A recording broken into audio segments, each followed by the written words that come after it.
નમસ્કાર. આકાશવાણી સમાચાર કરણ મકવાણા વાંચે છે. સૌપ્રથમ મુખ્ય સમાચાર. કેન્દ્રીય મંત્રીમંડળની આર્થિક બાબતોની સમિતિએ 7,927 કરોડ રૂપિયાના કુલ ખર્ચ સાથે રેલવે મંત્રાલયની 3 પરિયોજનાને મંજૂરી આપી.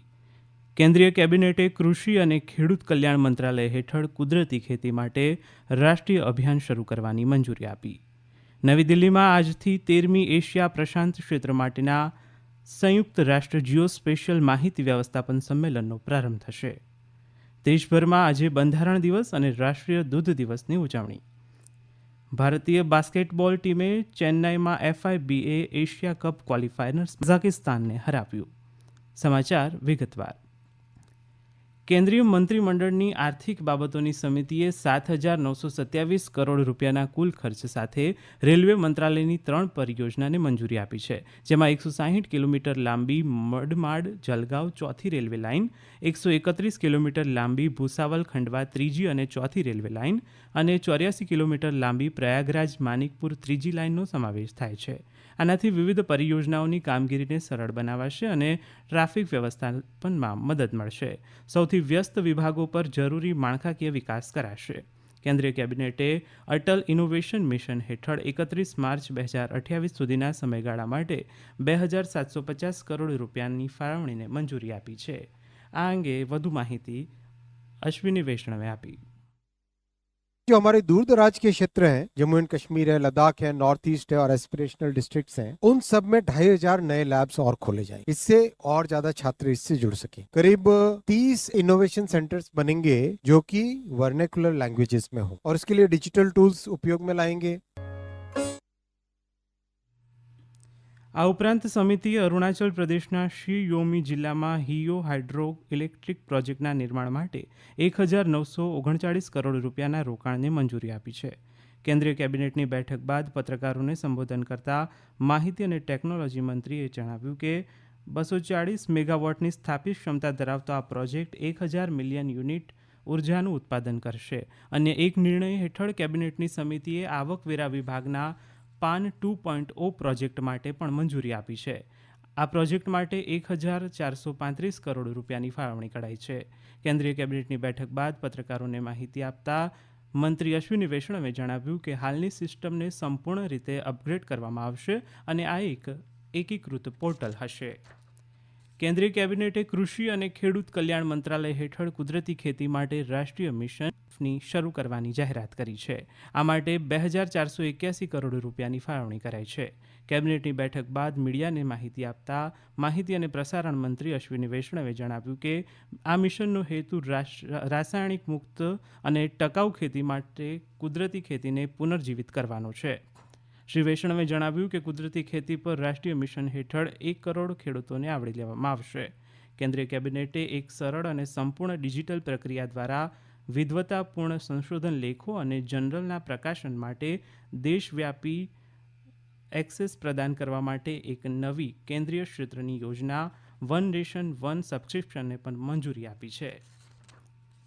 આજથી નવી દિલ્હીના ભારત મંડપમ ખાતે 13મી એશિયા પ્રશાંત ક્ષેત્ર માટેની સંયુક્ત રાષ્ટ્ર જીઓસ્પેશિયલ માહિતી વ્યવસ્થાપન સંમેલનનો પ્રારંભ થશે.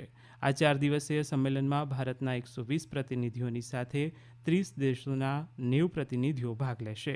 આ પરિષદ ટકાઉ વિકાસ લક્ષ્યોને સાકાર કરવા માટે જીઓસ્પેશિયલ માહિતીના ઉપયોગને વધારવા માટે વૈશ્વિક શ્રેષ્ઠ પ્રથાઓ, ઉભરતી જીઓસ્પેશિયલ ટેકનોલોજી અને પ્રાદેશિક વ્યૂહરચનાઓની રચના માટેના મુખ્ય મંચ પૂરું પાડે છે. જીઓસ્પેશિયલ ડેટા એ સ્થાનિક અને વિશિષ્ટ સમય આધારિત ડેટા છે. દેશના સર્વેયર જનરલ હિતેશકુમાર મકવાણાએ જણાવ્યું કે જીઓસ્પેશિયલના સંદર્ભમાં ભારત એશિયા પ્રશાંત ક્ષેત્રમાં અગ્રણી સ્થાન મેળવી રહ્યું છે. આ સમાચાર આપ આકાશવાણી પરથી સાંભળી રહ્યા છો. આ રાષ્ટ્રીય સમાચાર આપ અમારી YouTube channel AIR news Gujarat પરથી પણ સાંભળી શકશો. વધુ સમાચાર માટે આપ અમારા એક્સ હેન્ડલ AIR_ABAD ને ફોલો કરી શકો છો. દેશભરમાં આજે બંધારણ દિવસની ઉજવણી કરવામાં આવી રહી છે. કેન્દ્ર સરકારે ભારતના બંધારણને અપનાવવાના 75મા વર્ષની સ્મૃતિમાં આજથી આખા વર્ષ દરમિયાન ઉજવણીની જાહેરાત કરી છે. બંધારણ દિવસ નિમિત્તે આજે નવી દિલ્હી ખાતે સંવિધાન સદનના કેન્દ્રીય કક્ષમાં એક ભવ્ય કાર્યક્રમનું આયોજન કરાયું છે. આ કાર્યક્રમમાં રાષ્ટ્રપતિ દ્રૌપદી મુર્મુ સંસદના બંને ગૃહોના સભ્યોને સંબોધન કરશે. ઉપરાષ્ટ્રપતિ જગદીપ ધનખડ, પ્રધાનમંત્રી નરેન્દ્ર મોદી અને લોકસભાના અધ્યક્ષ ઓમ બિરલા આ પ્રસંગે ઉપસ્થિત રહેશે. આ ઉપરાંત કેન્દ્રીય મંત્રીઓ, સંસદ સભ્યો, દિલ્હી સ્થિત મિશનના વડાઓ અને અન્ય મહાનુભાવો આ કાર્યક્રમમાં હાજરી આપશે. ભારતના બંધારણને અપનાવવાની 75મી વર્ષગાંઠને સમર્પિત એક સ્મારક સિક્કો અને સ્ટેમ્પ પણ બહાર પાડવામાં આવશે. ઉલ્લેખનીય છે કે આજના દિવસે વર્ષ 1949માં ભારતની બંધારણ સભાએ બંધારણ અપનાવ્યું હતું. પ્રધાનમંત્રી નરેન્દ્ર મોદી આજે સાંજે નવી દિલ્હીમાં સર્વોચ્ચ અદાલત ખાતે બંધારણ દિવસની ઉજવણીમાં ભાગ લેશે. શ્રી મોદી આ પ્રસંગે સભાને સંબોધન કરશે. પ્રધાનમંત્રી ભારતીય ન્યાયતંત્રનો વાર્ષિક અહેવાલ વર્ષ 2023-24 પણ બહાર પાડશે. આ પ્રસંગે કેન્દ્રીય કાયદા મંત્રી અર્જુન રામ મેઘવાલ, ભારતના મુખ્ય ન્યાયમૂર્તિ સંજીવ ખન્ના અને સર્વોચ્ચ અદાલતના અન્ય ન્યાયાધીશો ઉપસ્થિત રહેશે. આજે રાષ્ટ્રીય દૂધ દિવસ છે. દેશમાં શ્વેત ક્રાંતિના જનક ડોક્ટર વર્ગીસ કુરિયનની જન્મજયંતિની યાદમાં આ દિવસ ઉજવવામાં આવે છે. નવી દિલ્હીમાં આયોજિત એક કાર્યક્રમમાં દેશની અર્થવ્યવસ્થા અને પોષણ સુરક્ષામાં ડેરી ક્ષેત્રના યોગદાનને પ્રદર્શિત કરાશે. આ પ્રસંગે કેન્દ્રીય મત્સ્યોદ્યોગ, પશુપાલન અને ડેરી મંત્રી રાજીવ રંજન સિંહ પશુધન અને ડેરી ક્ષેત્ર માટે ગોપાલ રત્ન પુરસ્કાર પ્રદાન કરશે. આ કાર્યક્રમમાં દેશભરમાંથી ઘણા ખેડૂતો, ડેરી સહકારી મંડળીઓ અને દૂધ સંઘોની ભાગીદારી જોવા મળશે. કેન્દ્રીય વન અને પર્યાવરણ રાજ્યમંત્રી કીર્તિવર્ધન સિંહે જણાવ્યું છે કે નમૂના વિસ્તારોની સતત સરખામણી મુજબ ભારતમાં વાઘની વસ્તીમાં દર વર્ષે 6% વધારો નોંધાયો છે. લોકસભામાં એક પ્રશ્નના લેખિત જવાબમાં તેમણે આ વાત કહી હતી. શ્રી સિંહે કહ્યું કે વર્ષ 2022માં વાઘની સંખ્યા 3682 નોંધાઈ છે, જે વર્ષ 2018માં 2967 રહી હતી. તેમણે જણાવ્યું કે આ વર્ષે 2021થી ચાલુ વર્ષે 20 નવેમ્બરના સમયગાળા દરમિયાન શિકાર સહિતના અકુદરતી કારણોસર 70 વાઘના મૃત્યુ થયા હતા. સર્વોચ્ચ અદાલતે વાયુ ગુણવત્તા વ્યવસ્થાપન આયોગને દિલ્હી સહિત રાષ્ટ્રીય રાજધાની ક્ષેત્રની શૈક્ષણિક સંસ્થાઓમાં પ્રત્યક્ષ વર્ગો પરના પ્રતિબંધોને હળવા કરવા અંગે વિચાર કરવાનો નિર્દેશ આપ્યો છે. ગયા અઠવાડિયે ગંભીર વાયુ પ્રદૂષણને કારણે વિદ્યાર્થીઓને શાળા અને કોલેજોમાં જવા પર પ્રતિબંધ મૂકવામાં આવ્યો હતો. ન્યાયાધીશ અભય એસ ઓકા અને ઓગસ્ટિન જ્યોર્જ મસીહેની ખંડપીઠે આ નિર્દેશ આપ્યો હતો. બાસ્કેટબોલમાં ભારતીય પુરુષ ટીમે ચેન્નાઈમાં FIBA એશિયા ક્વોલિફાયર્સમાં કઝાકિસ્તાન સામે જીત નોંધાવી છે. ભારત હવે ગ્રુપ ઈમાં 5 પોઈન્ટ સાથે બીજા ક્રમે છે. આ જીત સાથે ભારત આગામી વર્ષના FIBA એશિયા કપમાં ટોચની 2 ટીમો સાથે પ્રવેશ મેળવશે. ભારત આવતા વર્ષે ફેબ્રુઆરીમાં ઈરાન અને કતાર સામે રમશે. અને હવે આજના અખબારોના મુખ્ય સમાચાર રજૂ કરે છે પ્રવેશ અડિયેચા. આજના તમામ સમાચાર પત્રોએ અલગ અલગ સમાચારને મુખ્ય શીર્ષકમાં સ્થાન આપ્યું છે. ગુજરાત સમાચાર લખે છે, મહારાષ્ટ્રમાં મહાવિજય પછી મુખ્યમંત્રી માટે ખેંચતાણ. સંસદમાં હોબાળો, બંને ગૃહ બુધવાર સુધી મોકૂફ. આ સંદેશનું મુખ્ય શીર્ષક છે. નવગુજરાત સમય લખે છે, અદાણી મામલે સંસદના બંને ગૃહમાં ધાંધલ ધમાલ.